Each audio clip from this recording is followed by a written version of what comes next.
Okay, so this is my review on the JBL Clip 3.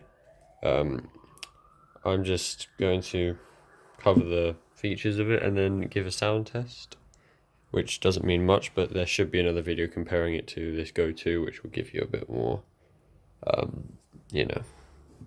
So it charges with a mic USB. I don't know if I can open this with one hand. It charges mic USB and it's got a normal headphone jack in it.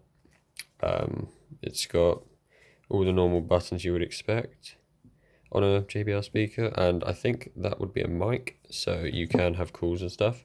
But obviously the main feature is this clip, so you can, I don't know, get a bag, clip it to it and walk around.